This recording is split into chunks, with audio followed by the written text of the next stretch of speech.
नमस्कार दोस्तों, मैं हूं जिग्नेश परमार और आज इस वीडियो में हम बात करने वाले हैं कि इक्विटी एसआईपी में इन्वेस्टमेंट करने का ये सही समय क्यों है। तो आइए शुरू करते हैं। दोस्तों, इक्विटी मार्केट में चल रहे करेक्शन की वजह से अधिकांश इन्वेस्टर जिन्होंने पिछले 3 साल में अपनी एसआईपी शुरू की है, उनके एसआईपी के रिटर्न्स अभी नेगेटिव दिखा रहे हैं। तो इससे कई इन्वेस्टर को ये विचार करना पड़ सकता है कि अपनी एसआईपी इस वर्तमान परिस्थिति में जारी रखे या नहीं। तो इसकी वजह से जो निवेशक फ्रेश एसआईपी शुरू करने के बारे में योजना बना रहे थे, वो अपनी योजनाओं को थोड़ा पीछे कर रहे हैं। मतलब कि फिलहाल अनिश्चित समय के लिए उन्होंने अपनी योजनाओं पर रोक लगा दी है। हालांकि एसआईपी के माध्यम से निवेश करने का एक आधार मार्केट टाइमिंग के बोझ को दूर करना है। तो आइए अब बात करते हैं कि क्यों वर्तमान परिस्थिति में इक्विटी म्यूचुअल फंड में एसआईपी शुरू करनी चाहिए। उसके लिए 5 रीजन है, यानी कि 5 कारण हैं जिसकी वजह से आपको वर्तमान परिस्थिति में इक्विटी में एसआईपी शुरू करनी चाहिए। उसमें से पहला है मार्केट टाइमिंग के आवश्यकता को समाप्त करना। तो दोस्तों, टाइमिंग इन्वेस्टमेंट के लिए आपको बृहद आर्थिक परिस्थिति, तकनीकी और मौलिक विश्लेषण, नीतिगत प्रभाव, भू राजनीतिक रुझान, इस सब के बारे में अच्छा सा ज्ञान आपको होना चाहिए। तो एक नॉर्मल और एक एवरेज इन्वेस्टर के लिए ये सारी चीज़ों पर ध्यान रखने का काम बहुत ही मुश्किल है। कई निवेशक बढ़ते बाजार और गिरते बाजार के अंदर इन्वेस्टमेंट करने के लिए लुभाते हैं। अगर आप एसआईपी के माध्यम से निवेश करते हैं तो आप अपने इन्वेस्टमेंट में एक रेगुलरिटी और एक डिसिप्लिन ला सकते हैं, बल्कि आपको मार्केट के उतार चढ़ाव के आधार पर निवेश की समय सीमा की दुविधा से भी बचाता है और मार्केट करेक्शन के समय में ज़्यादा यूनिट खरीद करके आपके जो इन्वेस्टमेंट है उसे एवरेज भी करता है। और अब दूसरा है नियमित और अनुशासित निवेश को सुनिश्चित करता है। इसका मतलब यह है कि जब म्यूचुअल फंड इन्वेस्टर को जब भी एसआईपी में इन्वेस्ट करना होता है, तब उनको सुनिश्चित तारीख पर सुनिश्चित अमाउंट को अपने बैंक से ऑटोमेटिकली उसको इन्वेस्ट करना रहता है। तो ये जो ऑटोमेटिक डिडक्शन होता है, इससे आपके इन्वेस्टमेंट में एक डिसिप्लिन आएगी और इससे आप भय और लालच जैसी भावनाओं से प्रभावित होने से बच सकते हैं।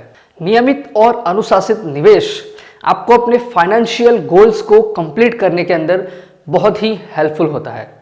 यानी कि जो आपके फाइनेंशियल गोल्स होते हैं, घर, बच्चों की पढ़ाई, गाड़ी, फॉरेन टूर, इस तरह से आपके जो भी फाइनेंशियल गोल्स होते हैं वो अगर आपको कंप्लीट करना है तो आप ये नियमित और अनुशासित निवेश से ही कर सकते हैं। एसआईपी इन्वेस्टमेंट के कमिटमेंट को पूरा करने के लिए आप अपने जो अवॉइडेबल खर्चे हैं, मतलब कि जो बिन जरूरी खर्चे हैं, उस पर आप कंट्रोल कर सकते हैं। तीसरा है एक्टिवेट रुपी कॉस्ट एवरेजिंग। मतलब ये जो एक एसआईपी का बेनिफिट है रुपी कॉस्ट एवरेजिंग का, ये आपको मिलता है। जब भी आप एसआईपी के माध्यम से इन्वेस्ट करते हैं तब आप एक अमाउंट सुनिश्चित करते हैं और बिल्कुल उसी अमाउंट का इन्वेस्टमेंट हर महीने आपका होता रहता है। तो मार्केट के उतार चढ़ाव के आधार पर आपको यूनिट मिलते हैं। जब मार्केट कम होता है तब आपको यूनिट्स ज़्यादा मिलते हैं, जब मार्केट ज़्यादा होता है तब आपको यूनिट्स कम मिलते हैं और इससे आपको मदद मिलती है अपने इन्वेस्टमेंट को एवरेज करने के लिए। जब आपने लॉन्ग होराइजन यानी कि लंबे समय की अवधि के लिए इन्वेस्टमेंट किया है, तो इसमें आप एसआईपी के द्वारा इन्वेस्टमेंट करते हैं तो आप कम एनएवी में ज़्यादा यूनिट्स खरीदने का फ़ायदा उठा सकते हैं। चौथा है require smaller amount of investment, यानी कि आप छोटी राशि से भी इन्वेस्टमेंट शुरू कर सकते हैं।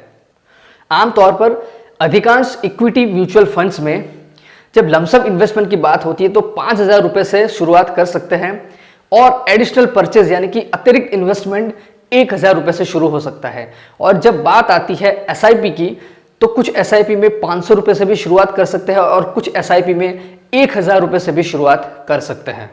तो इस प्रकार म्यूचुअल फंड में इन्वेस्टमेंट करने के लिए बड़ी अमाउंट का इंतजार किए बिना आप छोटे छोटे अमाउंट्स में भी इन्वेस्टमेंट शुरू कर सकते हैं और ये इसका एक बहुत ही बड़ा फायदा है।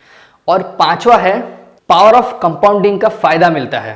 तो दोस्तों, कंपाउंडिंग का कॉन्सेप्ट इस तरह से है कि आपने जो अमाउंट इन्वेस्ट की है उसके ऊपर आपको जो इंटरेस्ट मिल रहा है वो इंटरेस्ट को भी फिर से री इन्वेस्ट किया जाता है और कुछ समय के बाद वो जो आपने इंटरेस्ट जो री इन्वेस्ट किया है वो भी आपको इंटरेस्ट देना शुरू करता है। मतलब आपको जो इनकम मिली है वो भी आपके लिए कमाना शुरू करती है। जैसे कि एसआईपी में आप बहुत छोटी अमाउंट में इन्वेस्टमेंट शुरू कर सकते हैं। आप छोटी सी अमाउंट से इन्वेस्टमेंट शुरू करके बहुत ही जल्दी अपना इन्वेस्टमेंट शुरू कर सकते हैं और जितना जल्दी आप इन्वेस्टमेंट शुरू करेंगे आपको कंपाउंडिंग का बेनिफिट ज्यादा मिलेगा। अब एक उदाहरण देना चाहूंगा मैं कि अगर आपने 1000 की एसआईपी 30 साल के लिए की है और आपका रिटर्न होता है करीब 12%, मतलब हम 12% रिटर्न एज्यूम करते हैं, तो आपका टोटल इन्वेस्टमेंट होता है 3,60,000 रुपए और 30 साल के बाद आपको जो मिलता है वो 12% के हिसाब से होता है करीब 35 लाख। कहने का मतलब ये है कि अगर आप 1000 रुपए प्रति महीना जितनी छोटी अमाउंट को 30 साल के लिए भी इन्वेस्ट करते हैं तो आपका इन्वेस्टमेंट 35 लाख तक आपको ग्रोथ हो सकता है। तो दोस्तों ये थे 5 कारण कि क्यों अभी इक्विटी म्यूचुअल फंड में एसआईपी के द्वारा इन्वेस्टमेंट करना चाहिए। एक बार और देख लेते हैं। उसमें पहला है मार्केट टाइमिंग की आवश्यकता को समाप्त करना, दूसरा है नियमित और अनुशासित निवेश को सुनिश्चित करना, तीसरा है रुपी कॉस्ट एवरेजिंग का बेनिफिट को एक्टिवेट करना, चौथा है रिक्वायर स्मॉलर इन्वेस्टमेंट अमाउंट और पांचवा है benefit of power of compounding. तो दोस्तों ये 5 रीजन है कि क्यों आपको हाल की परिस्थिति में इक्विटी म्यूचुअल फंड में इन्वेस्ट करना चाहिए।